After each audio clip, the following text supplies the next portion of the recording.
Você está em mais uns 5 minutos da palavra. Hoje, 9 de maio de 2020, nós estamos lendo o livro de Neemias e eu quero dar um tema a esta reflexão. 3 requisitos para vencermos a guerra. Anote aí: veste, arma e água.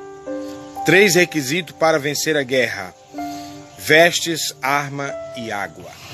Queridos, o capítulo 4 de Neemias nos traz uma história interessantíssima. Nessas leituras do Neemias, estamos extraindo observações do texto para uma vitória convicta, uma vitória certa.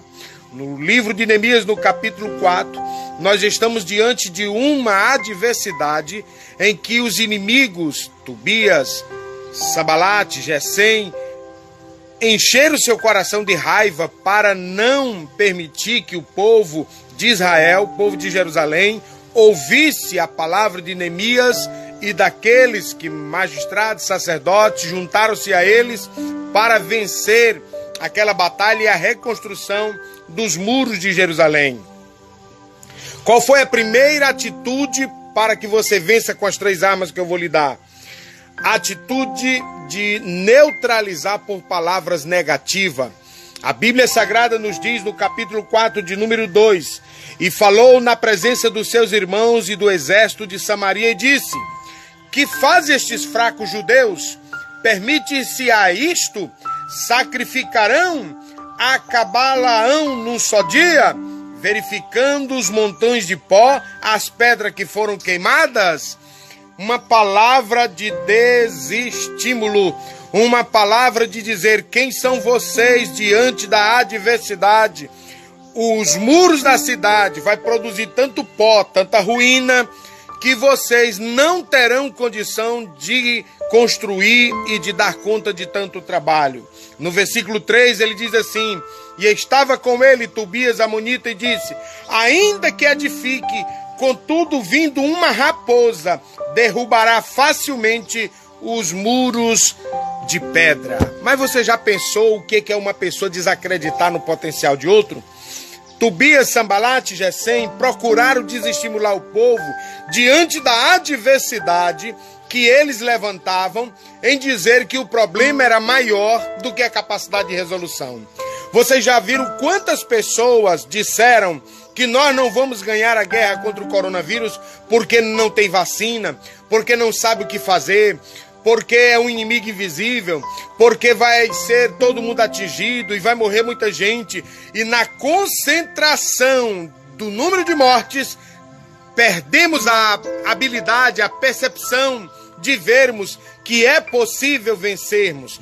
Quando já se dizia para alguém que é inteligente observar que jamais o coronavírus vai nos atacar, sendo nós imunizado ou tendo uma imunidade forte, ninguém se atentou até hoje para fazer você imune, para lhe dar vitamina C, para lhe dar nutrientes, para lhe dar situação de ter estabilidade no seu organismo. Não, cria-se o pânico, é saco, é cadáver, valas abertas, é número de mortes, e isso provoca nas pessoas uma compulsividade psicológica para que ele não tenha tempo de pensar, não lhe traga ânimo às possibilidades da vida. Eu estava ouvindo ontem o governador de Nova York dizer que está provado que o isolamento não é eficaz. Ou, outra maneira, ele disse: não só o isolamento é eficaz, mas a manchete da CNN dizia: governador diz que isolamento não é eficaz. Aí você vai ficar doido. Uns dizem uma coisa, outros dizem outra coisa. O governador não sabe o que faz, o prefeito não sabe o que faz, o presidente diz outra coisa. O que é isso? Isso é para você entender que numa guerra, se você não tiver 3 armas, jamais você conseguirá vencer. E eu vou lhe dar as 3 armas no final. Quando Neemias está diante dessa situação, eu vejo ele buscar a Deus. No versículo 9 ele diz assim: porém nós oramos ao nosso Deus e pusemos um guarda contra eles de dia e de noite por causa deles. Já desfaleceram as forças dos carregadores de pó, já desfaleceram a força dos trabalhadores. Há na realidade um plano de morte estabelecido para que eles sejam vencidos pelo cansaço e não consigam a vitória diante da adversidade. No versículo 11 ele diz assim: disse, porém, os nossos inimigos, nada saberão disto, nem verão, até que entremos no meio deles e os matemos e os faremos cessar esta obra. Tem pessoas que é tão inimigo, que é inimigo do corpo, que é inimigo da alma, que é inimigo do espírito, que é inimigo de Deus, e não consegue observar a artimanha, as lutas que Satanás tem enfrentado. A maior vitória do coronavírus não foram as pessoas serem contagiadas. Já morreram mais de 10 mil no nosso país. Morre todo ano de pneumonia, de acidente de trânsito, de câncer, de depressão. E ninguém foi assombrado, números muito maior do que esse, mas ninguém foi alardeado como a televisão que está batendo para neutralizar. A maior vitória do coronavírus foram as pessoas esquecer de Deus, fecharem os seus templos, deixarem de ir à casa do Senhor, deixarem de conversar com Deus, deixar de acreditar na presença do Senhor. Hoje o povo não está mais acreditando se as igrejas abrirão novamente, quantas igrejas vão estar fechadas, se o povo vai voltar ou se vai ter um efeito contrário. A igreja pode encher depressa demais pelo desespero das pessoas em buscar a Deus, mas a gente vê a frieza. A Bíblia Sagrada diz que nos últimos dias o amor de muitos esfriaria. Vai esfriar de que maneira? Vai esfriar com qual motivo ou por qual motivo? Literalmente porque não querem buscar a Deus.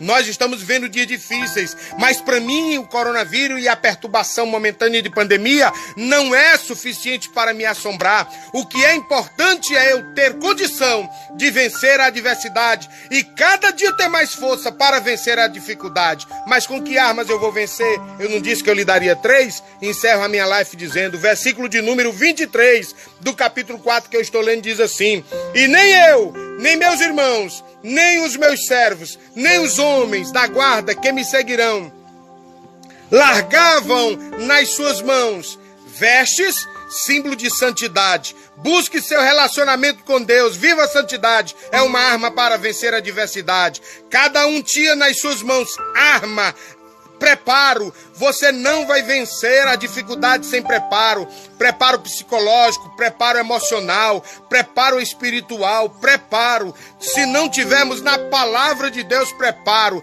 nós não teremos vitória contra a adversidade. E por último, e água. Água fala da palavra. Água fala das coisas de Deus. Se você não tem tempo para meditar nesta palavra, assim como Satanás, quando quis no pináculo do templo derribar Jesus, citando a palavra, você precisa, na palavra, ter preparo e viver em santidade. 3 armas que Neemias tinha para vencer a guerra contra os seus adversários. É esta a minha palavra nos 5 minutos da palavra de hoje. Que Deus te abençoe. Oro por você. Papai do céu, obrigado por aqueles que me ouviram. Abençoa suas casas, desperta o seu coração, aquece a sua alma. É o que eu te peço para o dia de hoje, dia 9 de maio. Em nome de Cristo Jesus, amém. Fique com Deus e até amanhã em mais uns 5 minutos da palavra.